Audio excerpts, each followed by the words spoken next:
The Empty Stocking.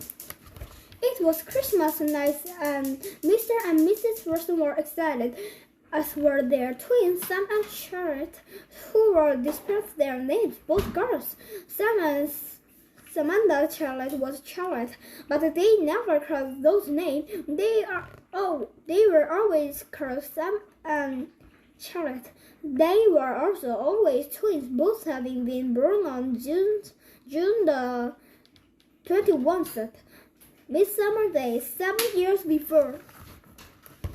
But their birthday was not only things about them was the same, they also looked exactly the same. Although, of course, people who really loved them could completely see the difference. Sam always rolled her hair in pretty curls, and Charlotte has a little scar on her cheek in the shape of a fork. But actually, as children, they couldn't be more different. And on Christmas night, that was the sailor's worry because Sam was always very well behaved and Charlotte was well not to mention words because this is basically what the story is about. Charlotte was quite bad. Not really bad, but very naughty.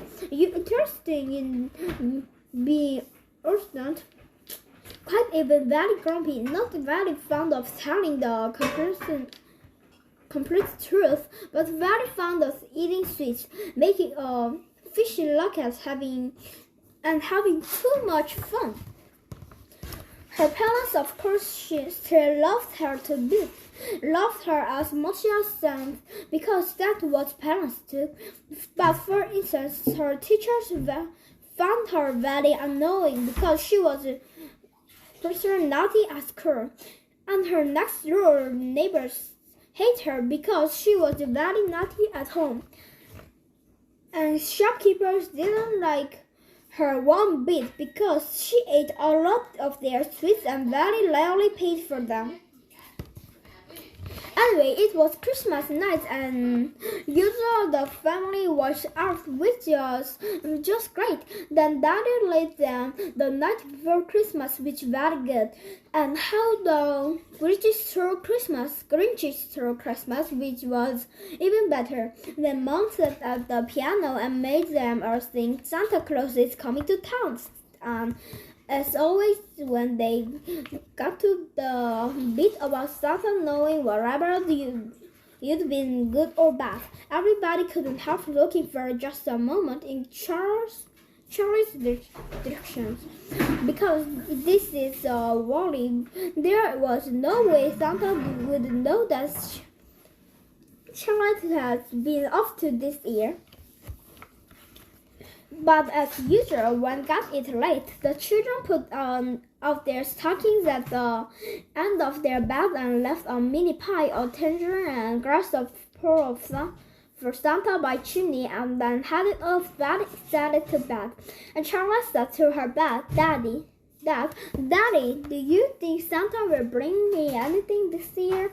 And her dad said, yes, of course he will, my darling, but there's no denying it. He was a little bit worried because this really had been Charlotte's naughtiest year yet. What with the eating a whole box chocolate and the glue in the DVD episodes, and the ice down the back of the teacher's dress moment, and the worst things. The mom and daddies went upstairs bed pretty early too because they'd heard a story about a mom and dad who stayed up late and accidentally bumped into Santa Claus on the stairs, and Santa Claus has proved they had to quickly first stocking for kids themselves to make up for Santa's excess. So at 11 they got to their pajamas, turned off their lights, and even though they whispered till midnight at last they knew that Santa could get on with his job unusual. And of course, that's exactly what Santa did. At about 1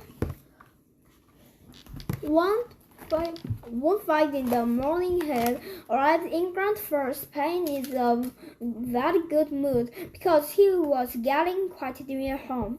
He moved swiftly from Kent, lodged to London, and spent to Suffolk, where Gustav and Nancy Charlotte lived.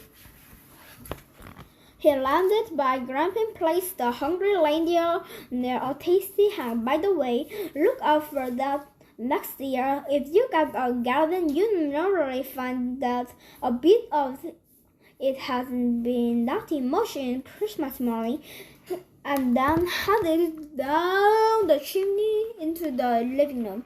Dusting himself off, he crept Mom and Dad's door and into the where the twins left, and there was he filled one stockings and left the other one completely empty, because Charlotte had needed very bad that year. He never liked doing it, but sometimes Santa has to get tough, and this year Charlotte and Sam Sloan was one of the get tough times.